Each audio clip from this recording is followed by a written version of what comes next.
So you've heard of a victory garden and you want to increase your food security, but you want to go beyond the traditional. Well, today on Wild Florida, we're going to talk about how you can increase food security for life with concepts like permaculture and food forest.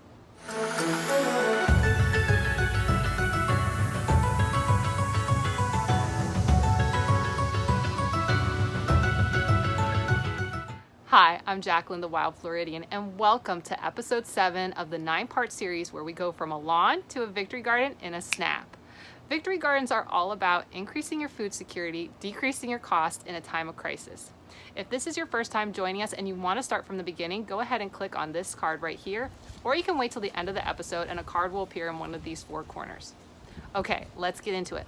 Let's talk about how you can increase your food security for life. And we're going to talk specifically about permaculture and food forests. Permaculture.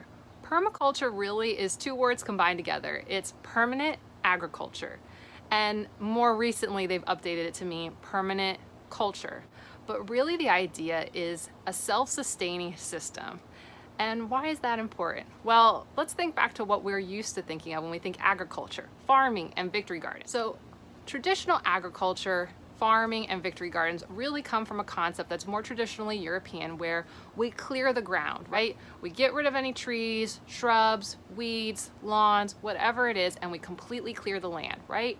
And then what we're gonna do is we gotta get rid of all those root systems, right? So the next thing is that we're clearing underneath the ground. We're going 1 inch, 2 inch, 3 inches down, and we gotta clear everything out because we want the soil to be really nice and loose and clear so that when we plant our crops, those roots can get really deep and suck up all the nutrients, right?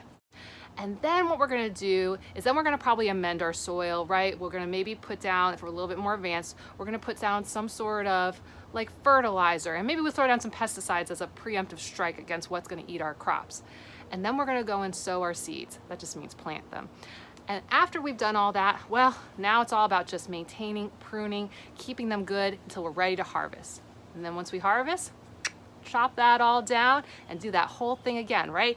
Till up all the ground, get rid of all the old roots, and start fresh. And this has worked for a really long time in traditional agriculture. But what we didn't realize was happening is we were losing our topsoil. So let's talk about what permaculture is.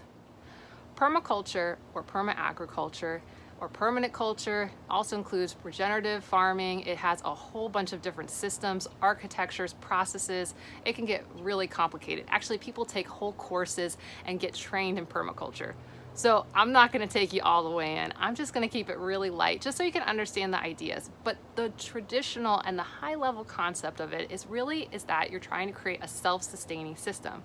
Really what's mimicking Mother Nature. So we talked a little about with the traditional agriculture, how they were losing topsoil and how permaculture is working with nature. So yeah, we'll all hug a tree. Arbor Day is coming up, or is it?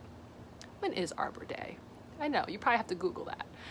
But the thing is that with traditional agriculture, we were losing topsoil. And why is that important? Well, you probably heard of the Dust Bowl, and that was a big devastating event because a lot of topsoil was lost. But that's not just something that came out of the 1920s and 30s, it's something that's reappearing again and again. Not the Dust Bowl, but the impacts of losing topsoil. Even just last year when there were great floods across the Midwest, they found that farmers who were using regenerative agriculture, which I told you was a subcomponent of permaculture, we're seeing that they could get crops going much faster, actually within the year of the flood, versus people who are doing traditional agriculture. And the reason is because of the topsoil. So why do you want to use concepts like permaculture in your yard? Well, it's great that we all love Mother Nature, but really also it's because if we want to think more long-term, it's one thing to go and get your garden going quickly and bring in lots of resources into your yard, but for long-term, that's going to either continue to have increased costs or it's going to have a high utilization of your time, which in the long run, when you're hopefully out of crisis, you don't always going to have enough time to go and be building vegetable gardens and getting soil and mulch all the time. You need a system that starts to take care of itself. So it becomes more optimal for creating more lifelong food sources. Specifically, the type of food sourcing that we want to talk about is food forests. So let's talk about a forest, and then we'll talk about how food forest fills in with that. So a forest, if you think about, well, it doesn't require people to come and manage it all the time, right? It's self-sustaining. It goes and allows water to come in, retains the right amount of water, has systems for it to go and prune itself back thin through the wildlife that comes through it. It has ways for it to pollinate itself through its pollinators. It has ways of dealing with diseases. And so all of those things start to work together to create this closed loop system. Looks a little like that, right? But there's also lots of layers, because think about it. When a forest wants to grow new things, it doesn't go and clear the whole land, right? They work together and things are moving and growing in between each other constantly. So how can we apply that concept to our yard, right? Because we really traditionally think about a victory garden, we think about a garden bed with rows in it, right? But that is what we call an annual crop. But to really get lower costs and increase food security, you gotta start thinking about crops that go beyond 1 year, that are more self-sustaining and go longer term. Think trees, right? So down here in Florida, of course, everyone can think about orange trees, but maybe even in the north, you're thinking more apple trees or cherry trees, right? And that's where you can start generating a lot of food over the long term. Yeah, the first year won't bring a lot, but the following years, oh, watch the pounds roll in, right? So if you want to go get things like trees, how could you integrate it all together so it creates this closed loop cycle? Well, in food forests, it tries to replicate the concepts of what you see on the edge of forests, right? But with food and medicine for yourself. So it has 7 layers, and let's talk about what those 7 layers are. So it starts first with the canopy layer. This is the top layer. It creates overall protection for the plants below, right? Because the sun, while it's good for plants, too much sun, it's a bit much, right? And that canopy layer, so think things like giant oak trees or giant pines. They are what traditionally create the canopy layer. The next layer is gonna be small trees. These are trees that range in like the 20 to 30 foot range. Then under that, you're gonna have your shrubs. Under that, your herbaceous layer. Then under that, you're gonna have ground cover, then root systems, or also known as the rhizome layer. And then, last but not least, vines going and climbing up.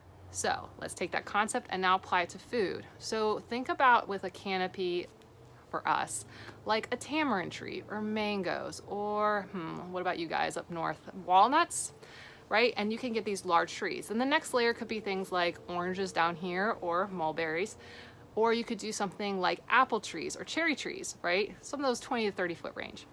Then we want to get into shrubs like blueberries and blackberries, right? All those berries are great in the shrub layer. What about then you get into that herbaceous layer? This is where things like peppers and tomatoes can be thrown in, but also your medicinal and herbal plants like basil. What else? Lots of things. And then you hit that rhizome layer. This is going to be things like mushrooms and ground cover crops. So when you think about sweet potatoes and potatoes, those become great ground covers that become your mulch. So instead of you constantly adding mulch, now the ground cover becomes this natural mulch. And then you can have those vines going up trees. So think things like passion fruit down here in the subtropics or grapes up north. All those things then go climbing up, and then now you have layers, right? We talked about layers in one of the previous episodes, right? But just in a small garden bed. Now we've just gone and expanded it. So now instead of 2 to 3 feet, we're going 3, 8, 10, 15, 20, up to 50 feet high of food in one spot. It's a much more efficient system that gets you a lot more food per square foot. And because once you get it going, now you don't have to continually bring in things like components for mending your soil. You don't have to be bringing in as much mulch because the system keeps taking care of itself, which is why I wanted to introduce you this idea, because it totally, when I learned about it, I mean, right, blew my mind. And that's actually what started right behind me, was a small mini food forest. Instead of having layers and layers of rows of crops, which I did actually one year, I started to go and build my canopy layer. So I can't go and get my big canopy, but I started with my small tree. So I've got my mulberries. Oh, and if you're in the subtropics, there's one more layer that you get as a bonus. It's called the palm layer. And this is for things like coconut palms, or you could also do things like papaya. They kind of shoot up between the plants and kind of break the smaller canopy.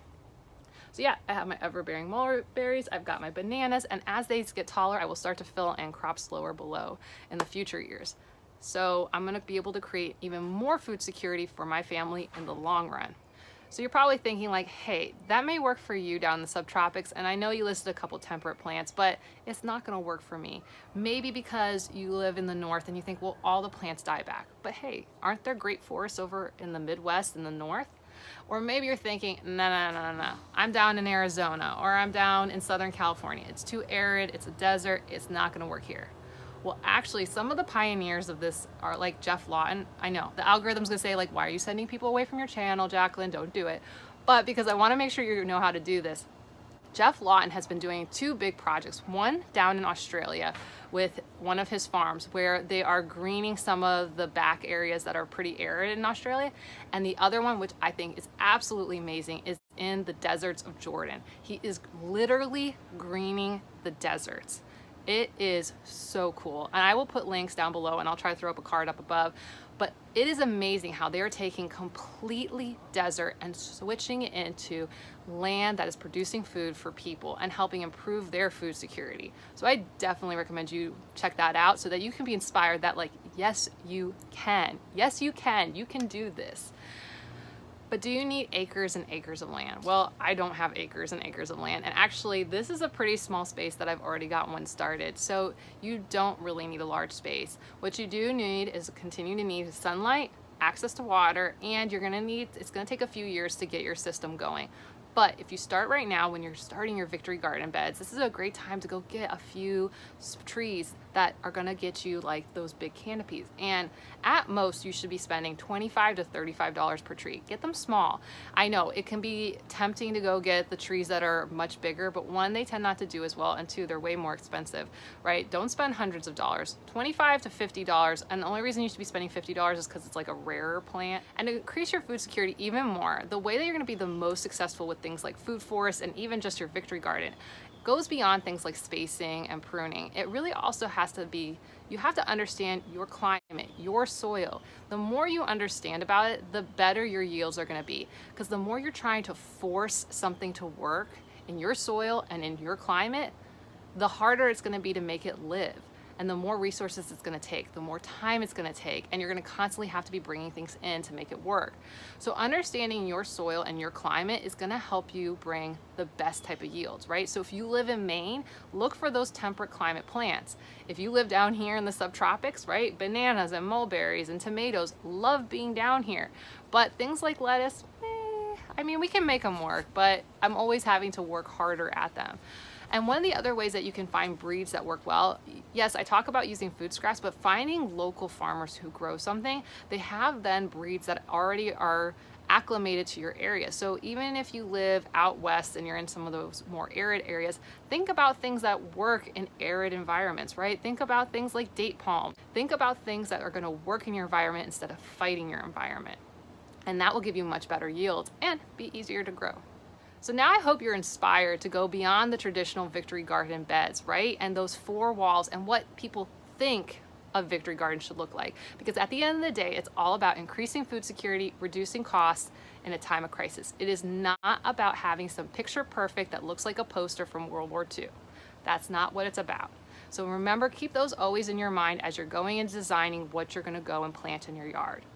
So we've now reduced our costs to zero. We've increased our food security as much as we can using concepts like permaculture and food forests. So what is there left to go and talk about? Well, I've got you covered, because next episode we need to talk about the law. That's right, because victory gardens may be against the law where you live. So in order to make sure you don't miss it, go ahead and like, subscribe, and ring that bell for notification. New videos each week, except right now we're doing 5 videos a week until the Victory Garden series is over. And while you wait for the next episode, go ahead and check out the Growing Food is Easy challenge, where we dig deeper into how to grow food, or check out one of the other videos on my channel while you wait. I'll see you soon. Bye.